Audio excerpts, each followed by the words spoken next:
moi, c'était mon premier but, c'était vraiment d'aller en finale, mais de gagner, non, parce que j'y croyais pas vraiment. C'est quand même, c'est juste exceptionnel. Même là, je réalise pas. Donc voilà, moi, c'était vraiment essayer d'aller en finale. Donc j'y étais. Et puis après, une fois qu'on est en finale, de donner le meilleur, de donner le plus possible, de vraiment profiter au maximum, parce qu'en quelque sorte, quand on est en finale, c'est déjà gagné. On est dans les 6 meilleurs. Donc voilà, une fois que j'avais atteint cet objectif, j'étais déjà très contente. Mais là, voilà, d'être première, c'est encore fou là, j'ai du mal à y croire, mais voilà, c'est juste génial. Mais c'était pas mon objectif premier. Donc comment j'ai vécu la sélection? En fait, c'est mon professeur qui nous a un peu parlé des concours donc dans la classe.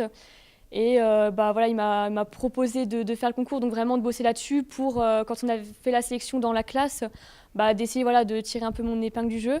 Donc pareil, je me suis donnée au maximum, donc j'ai été sélectionnée, donc très contente. Mais c'est sûr que voilà, entre être sélectionnée sur sa classe et sur tous les candidats qui représentent toutes les classes, c'est pas la même chose. Donc voilà, déjà, le fait d'être sélectionnée sur la classe, c'est déjà très bien. Et puis après, voilà, il y a eu la finale. Donc la première phase de sélection sur les 34 élèves, c'était dur, oui. Et puis on se dit quand même qu'on est 34. C'est pas comme si on était 6 candidats sur 12, par exemple. Là, c'est quand même 34 personnes. Il y a quand même du niveau, puisque à chaque fois, c'est vraiment les représentants de la classe. Donc en quelque sorte, c'est les meilleurs de la classe. Donc vraiment, tout le monde a un très bon niveau. Voilà, 34, il y en a 6 qui ressortent. C'est quand même un niveau très dur. Le questionnaire, voilà, il y a des choses on ne sait pas. Donc forcément, on se dit, j'ai pas répondu. Donc il y en a plein qui ont dû répondre à ma place. Donc je vais pas avoir une bonne note. Voilà.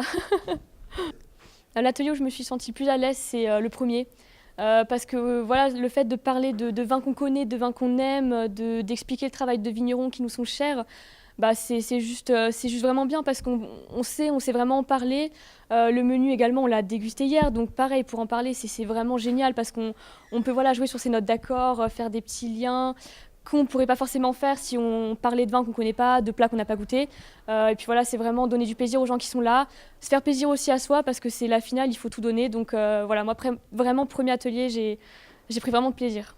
Je le vends, donc mon avenir professionnel, je le vends en France, mais pas que.